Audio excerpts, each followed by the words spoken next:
नमस्कार दोस्तों। अपनी वही स्टोरी अनाथ रविंद्रनाथ टैगोर जी की कहानी को आगे से शुरू करते हैं।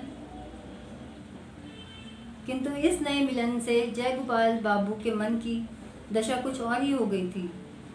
इससे पूर्व जब दोनों अविच्छेद रूप से एक साथ रहा करते थे, जब पत्नी के साथ उसके पूरे स्वार्थ और विभिन्न कार्यों में एकता का संबंध था, जब पत्नी के साथ उसके जीवन का एक नित्य सत्य हो रही थी और जब वह उसे पृथक करके कुछ करना चाहते थे, तो दैनिक चर्या की राह में चलते चलते अवश्य उनका पांव अकस्मात गहरे गर्त में पड़ जाता। उदारता कहा जा सकता है कि परदेश जाकर पहले पहल वह भारी मुसीबत का शिकार हो गए।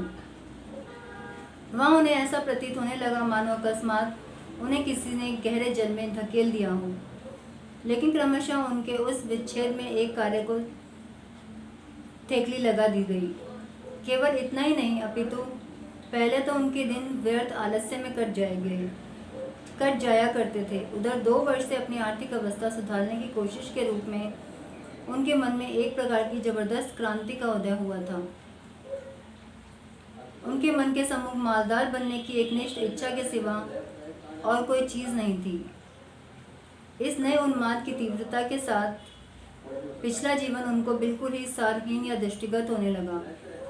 नारी जाति की प्रकृति में खास परिवर्तन ले आता है स्नेह, और पुरुष जाति की प्रकृति में कोई खास परिवर्तन होता है जो उसकी जड़ में रहती है, कोई ना कोई दृष्टि प्रवृत्ति। जय गोपाल बाबू 2 वर्ष पश्चात आकर पत्नी से मिले तो उन्हें हूबहू पहली सी पत्नी नहीं मिली। उनकी पत्नी शशि के जीवन में उनके नवजात साले ने एक नई ही परिधि स्थित कर दी थी, जो पहले से भी कहीं अधिक विस्तृत और संकीर्णता से कोसों दूर है। शशि के मन के इस भाव से वह बिल्कुल ही अनभिज्ञ थे और न इससे उनका मेल ही बैठता था। शशि अपने इस नवजात शिशु के स्नेह में से पति को भाग देने का बहुत यत्न करती, पर उसमें उसे सफलता मिली या नहीं कहना कठिन है। शशि नीलमणि को गोदी में उठाकर हंसती हुई पति के सामने जाती और उनकी गोद में देने की चेष्टा करती, किंतु नीलमणि पूरी ताकत के साथ दीदी के गले में चिपट जाता और अपने संबंध की तनिक भी परवाह न करके दीदी के कंधे से मुंह को छिपाने का प्रयत्न करता। शशि की इच्छा थी कि उसके इस छोटे से भाई को मन भा लेने की जितनी प्रकार की विद्या आती है, सबकी सब बहनोई के आगे प्रकट की जाए। लेकिन ना तो बहनोई ने इस विषय में कोई आग्रह दिखाया और न साले ने कोई दिलचस्पी दिखाई।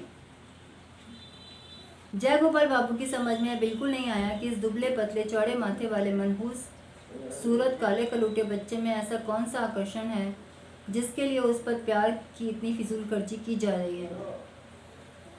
प्यार की सूक्ष्म से सूक्ष्म बातें नारी जाति चट से समझ जाती है।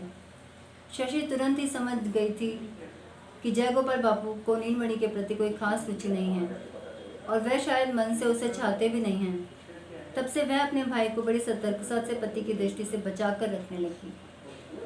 जहाँ तक हो सकता जय गोपाल की विराग दृष्टि उस पर नहीं पड़ने पाती और इस प्रकार वह बच्चा उस अकेली का एकमात्र स्नेह का आधार बन गया। उसकी वह इस प्रकार देखभाल करने लगी जैसे वह उसके बड़े यत्न से इकट्ठा किया हुआ गुप्त धन है। सभी जानते हैं कि स्नेह जितना ही गुप्त और जितना ही एकांत का होता है उतना ही तेज हुआ करता है। नीलमणि जब कभी रोता तो जय गोपाल बाबू बहुत ही झुंझलाते आते थे, अतः शशि झट से उसे छाती से लगाकर खूब प्यार करके हंसाने का प्रयत्न करती। खासकर रात को उसने रोने से अधिक पति की नींद उचटने की संभावना होती और पति यदि उस रोते हुए शिशु के प्रति हिंसात्मक भाव से क्रोध या घृणा जाहिर करता हुआ तीव्र स्वर में चिल्ला उठता, तब शशि मानो अपराधी सी संकुचित और अस्थिर हो जाती और इसी क्षण उसे गोदी में लेकर दूर जाकर प्यार के स्वर में कहती, सो जा मेरे राजा बाबू, सो जा। मैं सो जाता। बच्चों में बहुधा किसी न किसी पर झगड़ा हो जाता था। शुरू में ऐसे अवसरों पर शशि अपने भाई का पक्ष लिया करती, कारण उसकी माँ नहीं थी। जब न्यायाधीश के साथ साथ न्याय में भी अंतर आने लगा, तब हमेशा ही निर्दोष नीलमणि को कड़ा से कड़ा दंड भुगतना पड़ा। यह अन्याय शशि के हृदय में तीर के समान चुभ जाता और उसके लिए वह दंडित भाई को अलग ले जाकर उसे मिठाई देकर, खिलौने देकर, गाल चूम करके दिलासा देने का प्रयत्न करती। परिणाम यह देखने में आता कि शशि नीलमणि को जितना ही अधिक चाहती, जयगोपाल बाबू उतना ही उस पर जलते भुनते रहते, और वह जितना ही नीलमणि से घृणा करते, गुस्सा करते, शशि उतना ही उससे अधिक प्यार करती। जयगोपाल बाबू इन इंसानों में से हैं जो कि अपनी पत्नी के साथ कठोर व्यवहार नहीं करते, और शशि भी उन स्त्रियों में से है जो स्निग्ध स्नेह के साथ चुपचाप पति की बराबर सेवा किया करती है। किंतु अब केवल नीलमणि को लेकर अंदर ही अंदर एक गुठली सी पकने लगी जो उस दंपत्ति के लिए व्यथा दे रही है। इस प्रकार के नीरव द्वंद्व का गोपनीय आघात प्रतिघात प्रकट संघर्ष की उपेक्षा कहीं अधिक कष्टदायक होता है। यह बात उन समवयस्कों से छिपाना कठिन है जो कि विवाह दुनिया की सैर कर चुके हैं। नीलमणि की सारी देह में केवल सिर ही सबसे बड़ा था। देखने में ऐसा प्रतीत होता था जैसे विधाता ने एक खोखले पतले बांस में फूंक मारकर ऊपर के हिस्से पर एक हंडिया बना दिया। डॉक्टर भी अक्सर भय प्रकट करते हुए कहा करते कि लड़का इस ढांचे के समान ही निकम्मा साबित हो सकता है। बहुत दिनों तक उसे बात करना और चलना नहीं आया। उसके उदासीन गंभीर चेहरे को देखकर ऐसा प्रतीत होता कि उसके माता पिता उसकी वृद्धावस्था की सारी चिंताओं का भार इसी नन्हे से बच्चे के माथे पर लाद के चले गए हैं। दीदी के यत्न और सेवा से नीलमणि ने अपने भय का समय पार करके 6ठे वर्ष में पदार्पण किया। कार्तिक में भैया दूज के दिन शशि ने नीलमणि को नए नए बढ़िया वस्त्र पहनाए, खूब सज धज के साथ बाबू बनाया और उसके विशाल माथे पर टीका करके थाली सजाई। भैया को पटड़े पर बिठाया, अंगूठी में अंगूठे से रोली लगाकर टीका लगा रही थी कि इतने में पूर्वोक्त मुंहफट पड़ोसिन तारा आ पहुंची और आने के साथ ही बात में शशि के साथ संघर्ष आरंभ कर दिया। वह कहने लगी, हाय हाय, छिपे छिपे भैया का सत्यानाश करके ठाट बाट से लोग दिखाओ, टीका करने से क्या फायदा। सुनकर शशि पर एक साथ आश्चर्य, क्रोध और वेदना की दामिनी सी टूट पड़ी। अंत में उसे सुनना पड़ा कि वे दोनों औरत मर्द मिलकर सलाह करके नाबालिग नीलमणि की अचल संपत्ति को मालगुजारी वसूल में नीलाम करवाकर पति के फुफेरे भाई के नाम खरीदने की साजिश कर रहे हैं। शशि ने सुनकर कोसना शुरू किया, जो लोग इतनी बड़ी झूठी बदनामी कर रहे हैं, भगवान करे उनकी जीभ जल जाए। और अश्रु बहाती सीधी वह पति के पास जा पहुंची तथा उनसे सब बात कह सुनाई। जयगोपाल बापू ने कहा, आजकल के ज़माने में किसी का भरोसा नहीं किया जा सकता। उपेंद्र मेरा सगा फुफेरा भाई है, उस पर सारी अचल संपत्ति का भार डालकर मैं निश्चिंत था।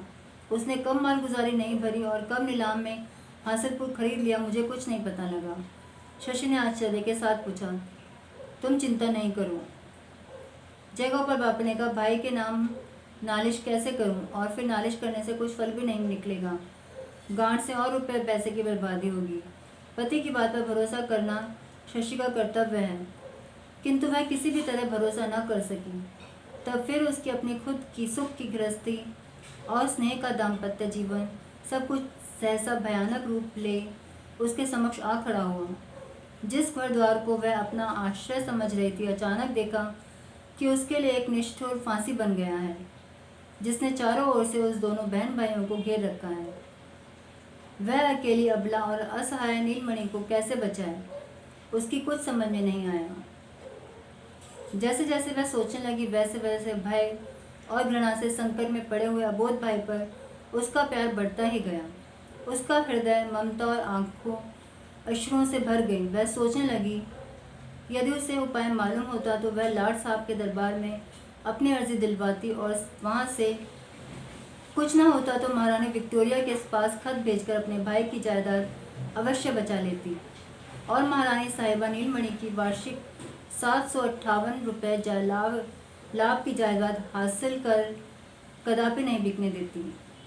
इस प्रकार शशि जबकि सीधा महारानी विक्टोरिया के दरबार में न्याय करा के अपने फुफेरे देवर को ठीक करने का उपाय सोच रही थी, तब सहसा नीलमणि को तेज ज्वर चढ़ाया और ऐसा दौरा पड़ने लगा कि हाथ पांव तन गए और बारंबार बेहोशी बढ़ने लगी। जयगोपाल ने गांव के एक देशी डॉक्टर को बुलाया। शशि ने अच्छे डॉक्टर के लिए प्रार्थना की तो जयगोपाल बाबू ने उत्तर दिया, मोतीलाल क्या बुरा डॉक्टर है, शशि जब उनके पाँवों पर गिर पड़ी, अपनी सौगंध खिलाकर भयभीत हिरनी की तरह निहारने लगी, तब जयगोपाल बापू ने अच्छा शहर से डॉक्टर बुलवाया। ठहरो। शशि नीलमणि को छाती से चिपकाए पड़ी रही। नीलमणि भी एक पल के लिए भी उसे आंखों से ओझल नहीं दे देता। भय खाता कि उसे धोखा देकर दीदी कहीं चली जाएगी और इसलिए वह सदा उससे चिपटा रहता, यहाँ तक कि सो जाने पर भी पल्लू कदापि नहीं छोड़ता। सारा दिन इसी प्रकार बीत गया। संध्या के बाद दिया बत्ती के समय जयगोपाल बापू ने आकर कहा, शहर का डॉक्टर नहीं मिला, वह दूर कहीं मरीज देखने गया है। और इसके साथ ही यह भी कहा, मुकदमे के कारण मुझे अभी इसी समय बाहर जाना पड़ रहा है। मैंने मोतीलाल से कह दिया है, दोनों वक्त आकर अच्छी प्रकार से देखभाल किया करेंगे। रात को नीलमणि अंट संट बकने लगा और भोर होते ही शशि और कुछ भी न खा सोचकर खुद रोगी भाई को लेकर नाव में बैठ कलकत्ता के लिए चल दी। कलकत्ता जाकर देखा कि डॉक्टर तो घर पर ही है, कहीं बाहर नहीं गए हैं। भले घर की स्थिति समझकर डॉक्टर ने झटपट उसके लिए ठहरने का प्रबंध कर दिया और उसके लिए एक अधेड़ विधवा को नियुक्त कर दिया। नीलमणि का इलाज चलने लगा। दूसरे दिन जयगोपाल बाबू भी कलकत्ता आकर धमके मारे गुस्से की आग बबूला होकर उसने शशि को तत्काली घर लौटने के लिए हुक्म दे दिया। शशि ने कहा, मुझे यदि तुम काट भी डालो तब भी मैं अभी घर नहीं लौटूंगी। तुम सब मिलकर मेरी नीलमणि को मार डालना चाहते हो। उसके बाप नहीं, माँ नहीं, मेरे सिवा उसका है ही कौन। मैं उसे बचाऊंगी और अवश्य बचाऊंगी।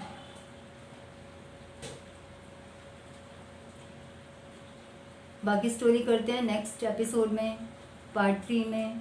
बहुत लंबी स्टोरी है। तब तक के लिए नमस्कार और प्लीज़ चैनल को सब्सक्राइब कीजिएगा, लाइक कीजिएगा और कमेंट कीजिएगा। मेरी तरफ से अगर आपको कोई कमी लगती है तो मुझे बताइएगा और मैं उसको दूर करने की पूरी कोशिश करूँगी। धन्यवाद।